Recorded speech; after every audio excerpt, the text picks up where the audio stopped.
اس کے علاوہ یہود اور مشرکین، یہودیوں کے جو قبیلے تھے 10 یا 12 تھے عرب کے اندر جو تھے، اور یہاں پر جو تھے اوس اور خزرج، اور دیگر جگہوں پہ جو بنو نذیر، بنو قریظہ، یہ فیمس تھے اور ان کا اچھا خاصا ہولڈ تھا۔ تو نبی کریم صلی اللہ علیہ وسلم نے یہ فیل کیا کہ ان کے بغیر دائرہ ریاست کو سٹیبل کرنا ممکن نہیں ہے۔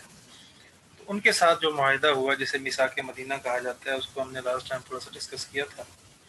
یہ 3 سٹیپ تھے جو آپ ان کو کہیں ریفارم تھی یا بیسک اسٹیٹ جو انیشیٹو تھا آپ کا، آپ جب مدینہ تشریف لے گئے تو یہاں سے آپ نے سٹارٹ کیا۔ اب اسٹیپ بائی اسٹیپ ہم اس کو تھوڑا سا ڈسکس کریں گے اور پھر انشاءاللہ اپنے اصل ٹاپک کی طرف آ جائیں گے جو ہمارا سیکنڈ ٹاپک ہے۔ سب سے پہلا جو کام کیا نبی کریم صلی اللہ علیہ وسلم نے مسجد کی تعمیر کا۔ تو سوال یہ یہاں پہ ایک کوشچن ریز ہو سکتا ہے کہ اس کی کیا وجہ تھی؟ یعنی مین وجوہات جو تھی وہ تو یہ تھی کہ مسلمان جو مہاجرین ہیں وہ فائنینشلی طور پر بہت زیادہ ویک تھے۔ تو کوئی ایسا اسٹیپ لیا جاتا ہے جس سے اکنامکلی جو مسلم کمیونٹی ہے وہ بڑی اچھی ہو جاتی ہے، اور اس کا جو افیکٹ ہے وہ یہودیوں پر اور دیگر جو ہے وہ گروپس ہیں ان پر بڑا اچھا پڑتا۔ وجہ اس کی یہ ہے اسٹوڈنٹ کہ ہمیشہ جو امپائر ہیں بڑے بڑے، یعنی اس دور کی اگر دیکھیں ایران تھا، اسی طرح بازنطینی ہے، روم تھا، جو بڑی بڑی سلطنتیں تھیں اور اپنے آپ کو پاور سمجھتی تھی، ان کے ہاں عیاشی، پیسے کا زیادہ ریل پیل اور سہولیات کا بہت زیادہ ہونا اور پرتعیش زندگی، لگژری لائف جس کو کہا جاتا ہے، اس کا وجود بہت زیادہ تھا۔ جبکہ مسلم کمیونٹی میں جو مہاجر ہیں وہ جب اپنے گھر چھوڑ کر آ رہے ہیں تو وہ اس پوزیشن میں آ رہے ہیں کہ انہوں نے مکہ میں جو ٹائم گزارا ہے، جس کو ہم نے تھوڑا بہت ڈسکس کیا کہ 2.5 سال شیب ابی طالب میں گزرے ہیں، تو وہ پتے کھا کر، کہیں پر کوئی چمڑے کا ٹکڑا آیا وہ کھا کر، اور موسٹلی جو دن گزرے ہیں وہ فاقوں پر، اور کہیں کس حالت میں اور کس حالت میں، یعنی بہت ہی زیادہ قسم پرسی کی حالت میں مسلمانوں کی زندگی تھی جو مکی زندگی تھی۔ اور مزید اس پر یہ کہ ان کو ان کے اس پرپز یا ایشو سے ہٹانے کے لیے بہت ساری کوششیں جاری تھی، ان کو اذیتیں دینا، تکلیفیں دینا، جو مکی زندگی کے اندر رہا۔ تو یہ سارے لوگ وہاں سے جب چھوڑ کر مدینہ آئے تو یہ امید اور آس لے کر آئے، ہوپ لے کر آئے کہ مدینہ کے اندر ہمیں جو ہے وہ ایک الگ زندگی ہوگی جس میں سکھ ہی سکھ ہوگا، اور وہاں پر کوئی ایسی پریشانی نہیں ہوگی جو ہم مکہ کے اندر دیکھ کر آ رہے ہیں۔ سوال یہ پیدا ہوتا ہے کہ نبی کریم صلی اللہ علیہ وسلم نے جو ریفارم سٹارٹ کی ہیں وہ مسجد سے سٹارٹ کی، جبکہ آپ کو فائنینشلی طور پر کوئی اسٹیپ لینا چاہیے تھا تاکہ یہ ایشو نہ آئے۔ تو بہت سمپل وے میں اگر اس کو ہم آنسر کریں تو اس کا بہت آسان سا سادہ سا جواب یہ بنتا ہے، اس کی بیسک ریزن یہ تھی کہ نبی کریم صلی اللہ علیہ وسلم نے جو پریفر کیا ہے مسجد کو بنانا، اس کی مین وجہ یہ تھی کہ مسجد کا جو تصور آج ہمارے ہاں ہے وہ اس وقت وہاں پر نہیں تھا۔ مسجد کا مطلب ریاست مدینہ کے اندر یہ ہے کہ مسجد ایک کمیونٹی سینٹر ہے، مسجد ایک پبلک سیکریٹریٹ آپ کہیں، یا ایک سلطنت کا ایک وہ دفتر ہے جس کے اندر تمام امور طے ہوتے ہیں۔ یعنی غزوات میں اگر کہیں جنگوں پہ جانا ہے تو اس کے لیے طے کرنا، اس کے لیے لوگوں کو جمع کرنا، اس کا جو مین مرکز ہے وہ بھی مسجد ہی ہے۔ اسی طرح اگر کوئی ایشو کریٹ ہوتا ہے سوسائٹی کے اندر، جھگڑا ہوتا ہے دو لوگوں کے اندر یا دو گروپس کے اندر ہوتا ہے، تو اس میں جو ایک عدالتی ستون ہے جس کو کہتے ہیں مقننہ، یعنی قانون بنانے والا ادارہ، وہ بھی مسجد ہی ہے۔ اور اینڈ دا لاسٹ ون کہ لا انفورسمنٹ یا لا امپلیمنٹیشن جو پاور ہے، امپلیمنٹ پاور جو ہے وہ بھی مسجد ہی ہے۔ یہ جو ڈیسیژن بنے گا وہ بھی مسجد کے اندر ہی بنے گا، کیونکہ وہی کا سلسلہ چل رہا ہے اور نبی کریم صلی اللہ علیہ وسلم پر وہی جو ہے وہ اسٹیپ بائی اسٹیپ اتر رہی ہے ضروریات زندگی کے مطابق، اور احکامات جو ہیں وہ اللہ سبحانہ وتعالیٰ اتار رہے ہیں، نازل کر رہے ہیں۔ تو یہ تینوں چیزیں جو ہیں وہ اس کے لیے ضروری ایک بڑے مرکز کی ہے کہ جس مرکز کے اندر آپ بیٹھیں اور نیشنلی طور پر بھی سوسائٹی کو جو ہے وہ جس سوسائٹی میں آپ ہیں اس کو ایڈریس کریں، اس کی ضروریات کو دیکھیں، اور انٹرنیشنلی بھی اسلام کی اشاعت کے لیے ایک مرکز ہو جہاں سے یہ سلسلہ سارا چلتا رہے۔ تو یہ مسجد نبوی کے بغیر نامکمل تھا اور اس کی اشد ضرورت تھی، سو آپ نے سٹارٹنگ جو سٹیپ لیا وہ یہاں سے لیا۔ تو مسجد کی تعمیر ہو گئی، اور بعد کے جتنے واقعات آپ دیکھیں تو اس میں بہت ساری چیزیں ایسی ہیں جن کا جو مرکز ہے وہ مسجد نبوی ہی ہے۔